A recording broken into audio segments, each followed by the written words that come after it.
everyone, welcome back to my channel. In today's video, we're talking about heart health, all about heart, all about cholesterol. Now, as we all know, lipid profile is the most basic yet the most important test to tell you about your heart's health. Now, the moment lipid profile test report comes out, most of us are tense because what you expect to be high is low and what you expect to be low is actually high. Why does that happen and what can we do to fix about those parameters is what we're going to be discussing. So like always, don't forget to like, share and subscribe and watch it till the end for a happy you and for a healthy you. Now, what are the parameters that we look at in a lipid profile? We look at total cholesterol, we look at LDL, which is also known as bad cholesterol, we look at triglyceride, which are known as blood fats, we look at HDL, which is known as good cholesterol, and we look at VLDL, which is known as very bad cholesterol, right? Now, LDL, as the name suggests, is bad cholesterol and should be in the lower limit, but more often than not, it is high. And why is it high? It is high because of a diet and lifestyle, unless there is a genetic or an autoimmune disorder that one is dealing with. But 95 to 98% of the time, LDL is high or low because of the way we are dealing with our diet and lifestyle.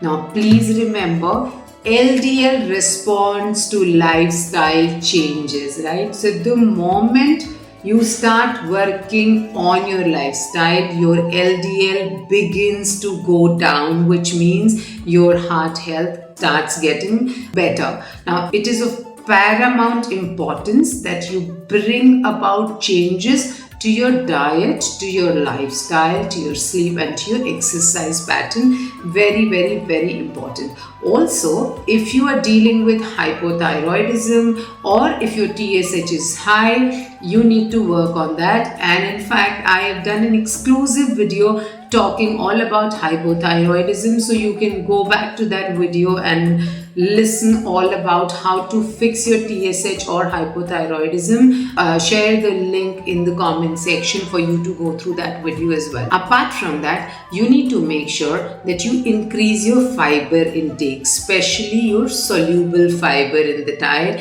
which is found in pulses, which is found in oats, which is found in nuts and seeds. So add all of that to your diet. Also use good fats, very, very important, MUFA-based fat, which means you could start using cold pressed oil. Number one, once you start using cold pressed oils, you get rid of the toxins that are being used in it while they're trying to refine it. So you get to get away from it. The good options could be mustard oil, sesame oil, even the sunflower oil. However, one word of caution, make sure that you don't overheat your oils so that it does not break down into toxic components. So that's about your LDL. And also, while I would of course tell you during concluding this video, make sure that you're not eating too much of namkeen, farsan, too much of fried food, too many calories in general, and just munching throughout the day. These are short ways to increase your LDL,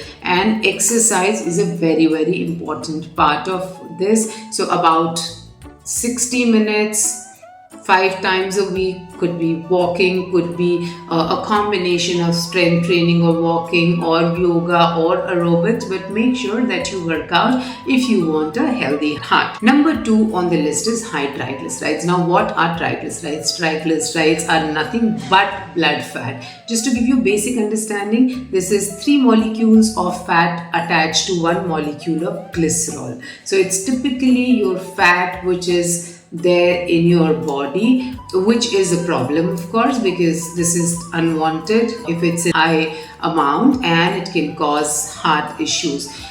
Why does it go high? If you've been eating too many sweets, if you've been eating too many desserts like cakes, pastries, tiramisus and ice creams and all of that, if you've been eating too many refined carbs like naan, tandoori roti, puri, bhaturas and all of that, or in general, if you've been eating too much of rice, if you've been eating too much of food itself, will raise your triglycerides. Number two, if you have central obesity, which is your visceral fat, if you have that, your triglyceride levels will be high. If you have a very sedentary lifestyle where there's no exercise and you're like a typical couch potato, you have a poor digestion, that would also increase your triglycerides. So how do you fix that? Typically what we did for LDL as well, you need to increase your fiber, you need to completely stop your refined food and make sure that you're exercising, make sure that you're getting good amount of sleep and working on your stress and hydration levels.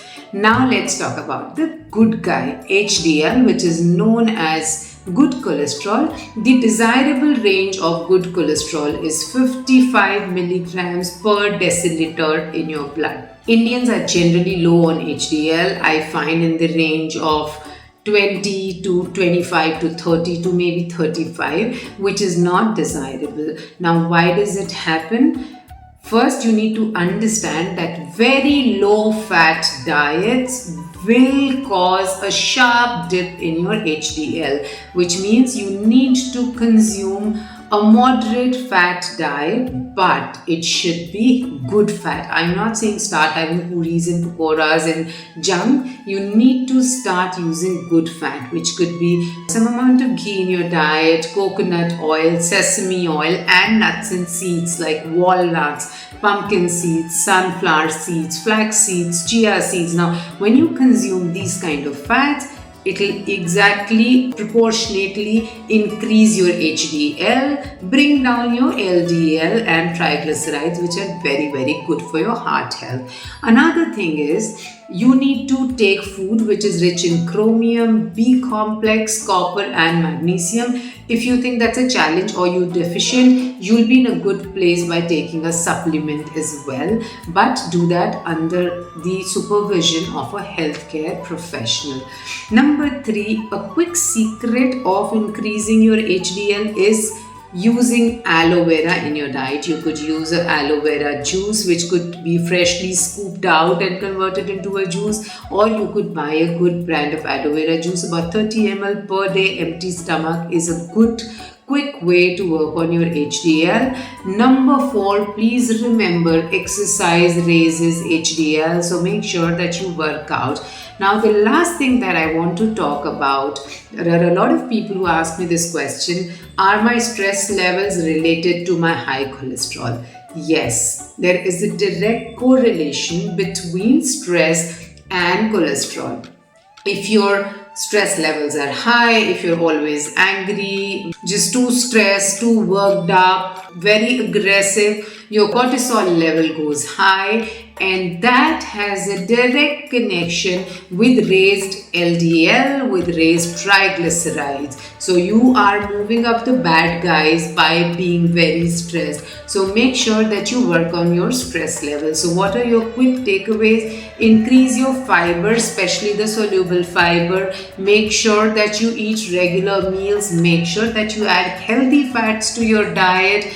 Stop the refined and the processed food. Stop junk and too many carbohydrates in your food. Stop eating too much food in general. Stop eating food just for time pass. This is not the right way. And work out and hydrate yourself well. Do this and you will have a happy heart. Thanks for watching. We'll talk again. Bye-bye.